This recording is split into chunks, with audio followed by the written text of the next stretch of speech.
erini yo'qotib qo'yganini bilmay qolib, posle pajar salonga yugurib kelishadi. Bilasizlarmi, to'ydan oldin erkaklar qanaqadir uchrashuvlarga chiqqanda, gaplashganda, boshqa chatnashingga qiladi, kulib turadi, sizdan pul yemaydi, e'tibor beradi har bitta narsangizga, aytgan narsangizni olib beradi. Har qanaqasiga ham sizni qanaqadir уважение qiladi-da. Biling, turmushdan keyin, o'zi haqiqiy hayot boshlangandan keyin bu narsa o'zgaradi. Sababi ayollar o'zligini unutishni boshlashadi. Oilaga, ro'zg'orga, bola-chaqaga, qaynona-qaynota, osh-ovqat, oshxonaga o'zligini bag'ishlab borishadi.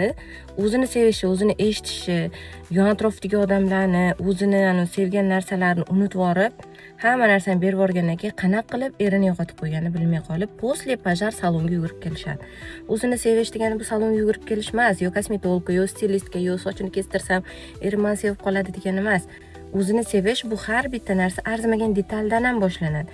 Sochingizni toza tutishingiz kerak, bilyolaringizni toza tuting, akkuratni, o'zingizni eshiting, fikrlaringizni bemalol ayting, yoqqan yoqmagan narsalarni ochiq-oydin aytib, er-xotin birga o'zaro bir-birini eshitish kerak bo'ladi. Ana o'shanda turmush ham chiroyli, ham uzoqqa boradi.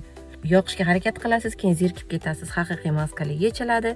Короче, shu bilan didi ko'payib ketib, erkaklar xuddi shunaqa o'zini уважение qiladigan, sevadigan, fikrini ayta oladigan ayol qidirib qolishadi.